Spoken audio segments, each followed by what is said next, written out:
Hey guys, this is time for AEW Dynamite Productions. It's TPW talking pro wrestling, and I'm here with my good friend Clark Kent.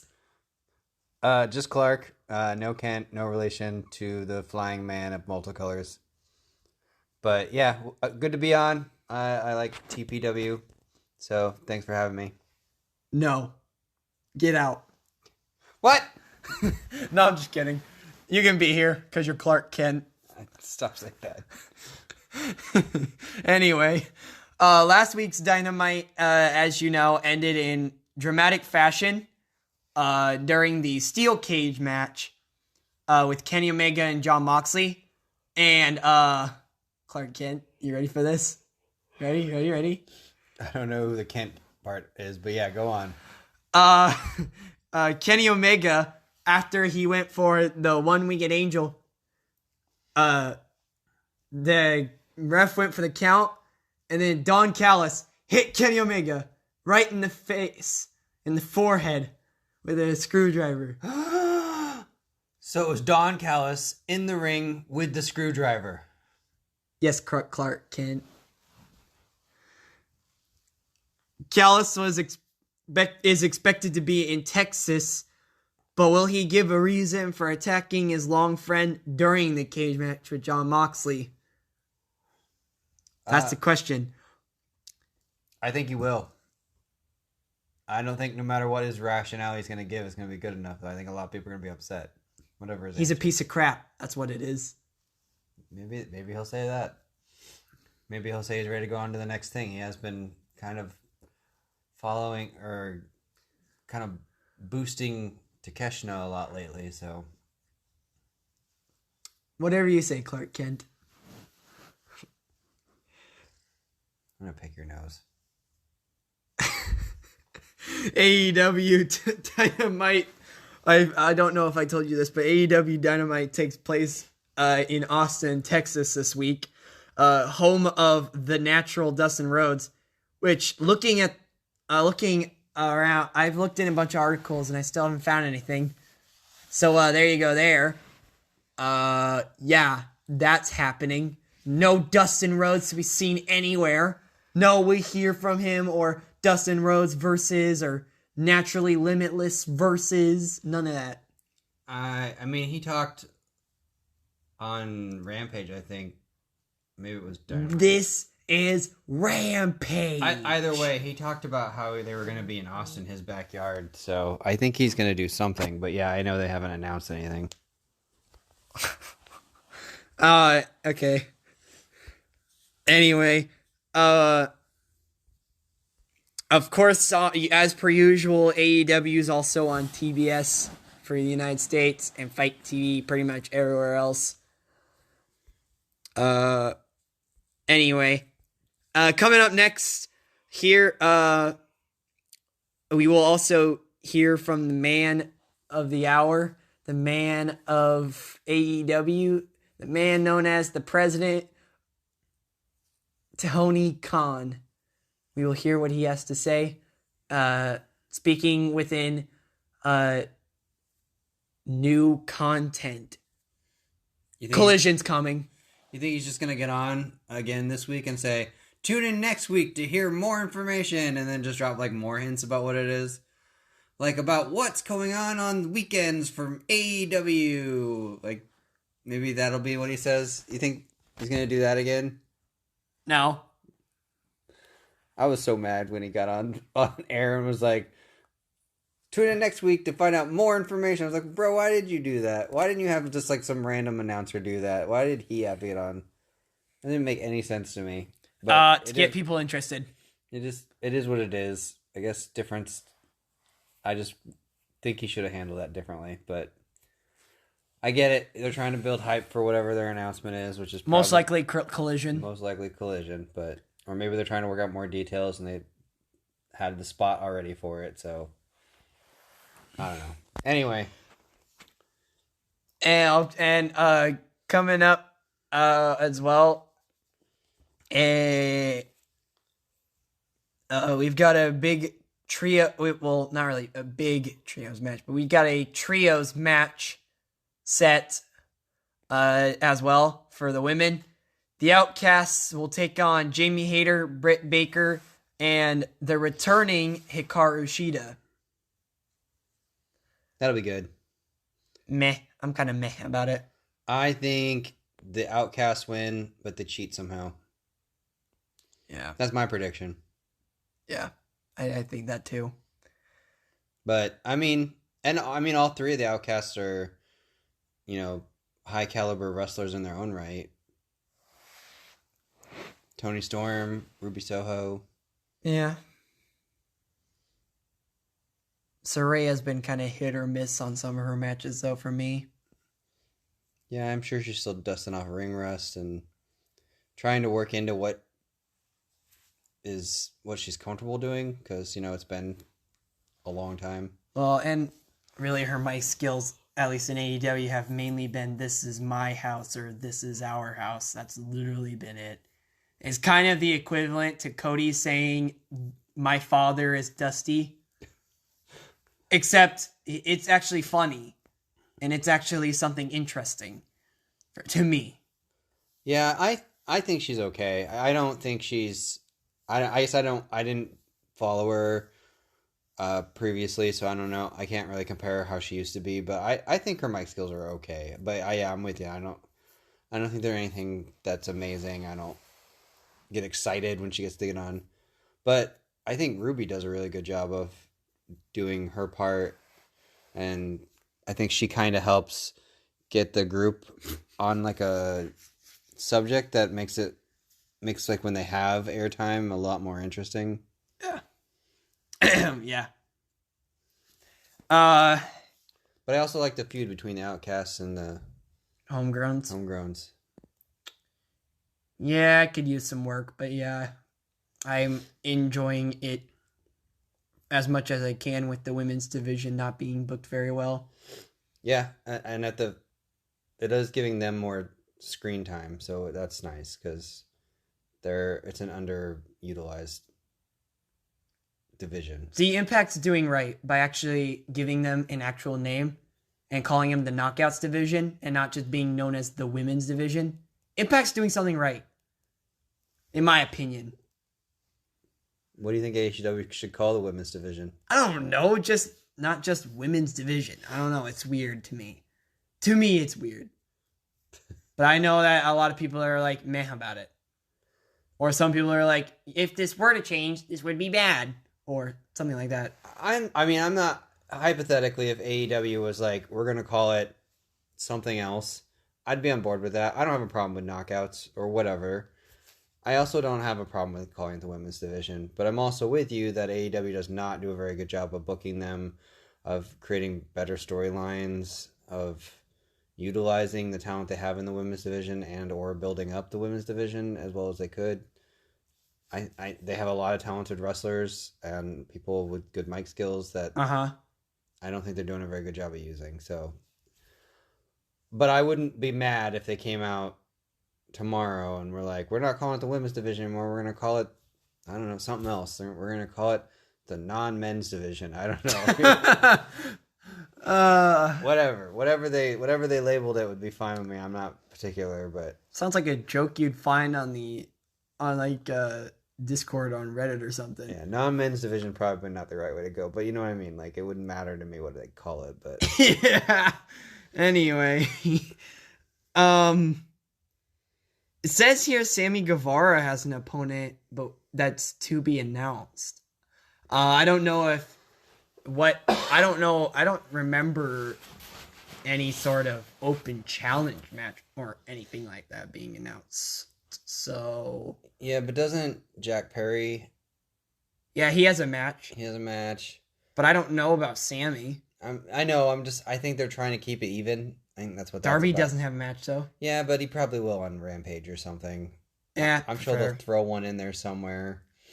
But it feels like they're trying to keep them all like in like that way they can keep saying they're all number one contenders.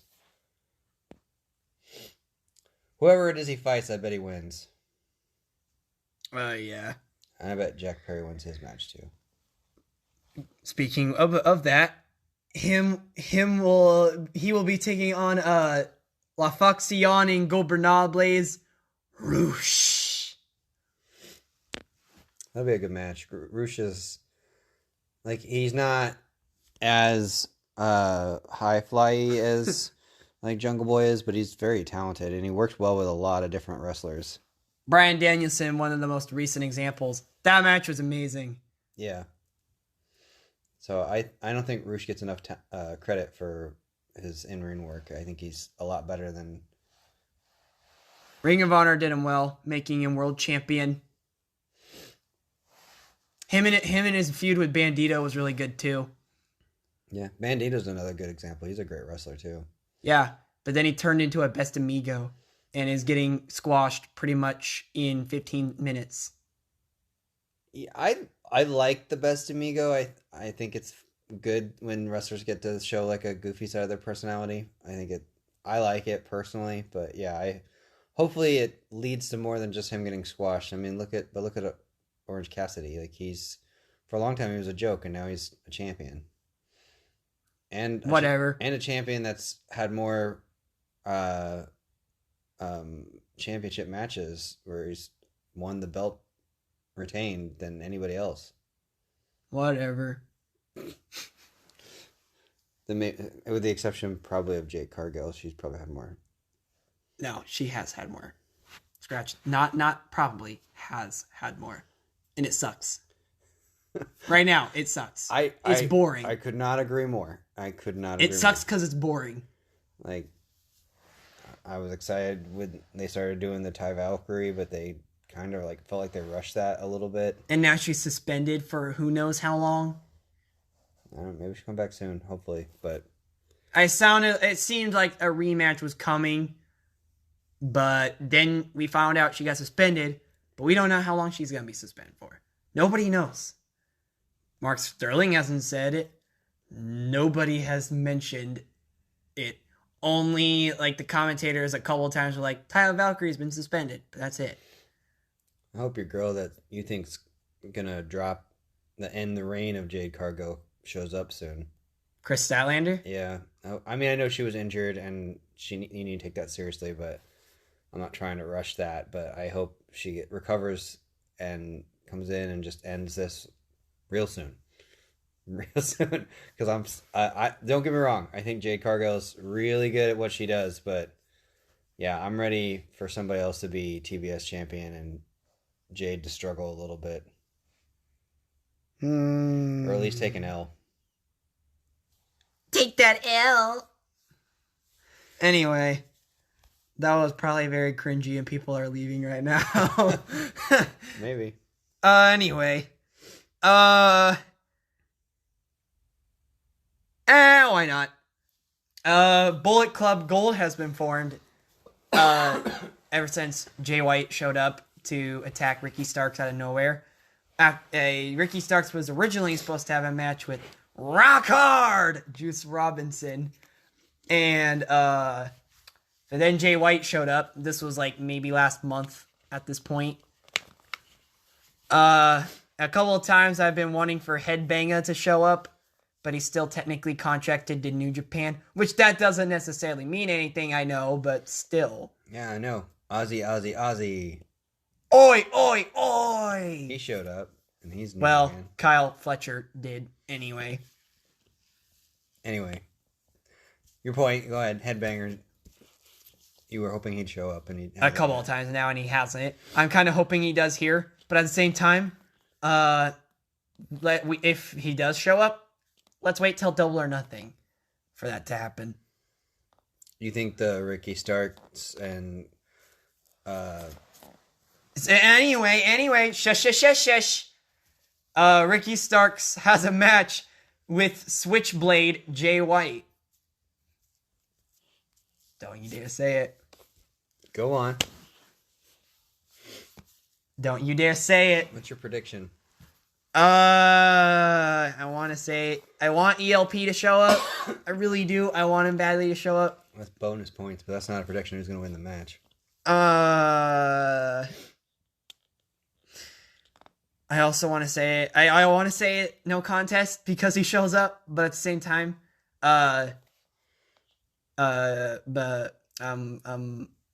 Jay White will most likely win that match, honestly, in my opinion. Maybe by cheating to lead up to Double or Nothing where they get another matchup. And that's maybe where ELP shows up. You think it'll be like a Sean Spears and Ricky Starks versus Sling Slang and I told you not to say it! and Juice Robinson? Switchblade and Rock Hard? Yeah, Sling Slang and Juice. Oh my god. You know what you have to go through, fans? I'm sorry. I'm sorry that Clark Kent is like this. I think Ricky Starks wins, and I think that somehow, and I think that upsets Sling Slang so much. He demands like maybe like a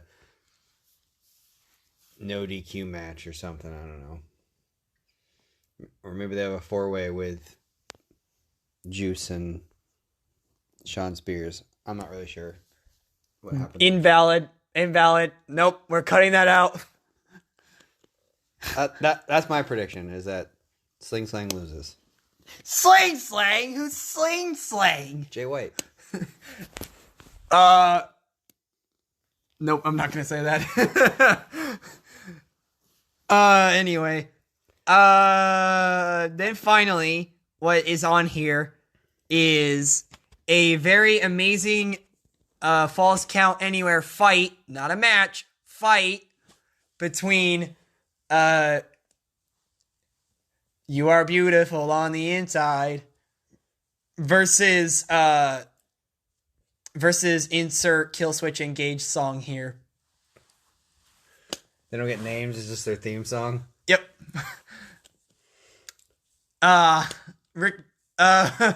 Roderick Strong and Chris Jericho. Who do you think wins?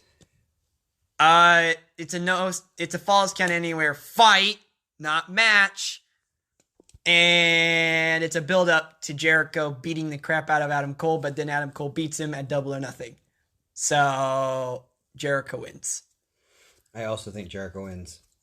Even though Jericho has the Appreciation Society is banned from...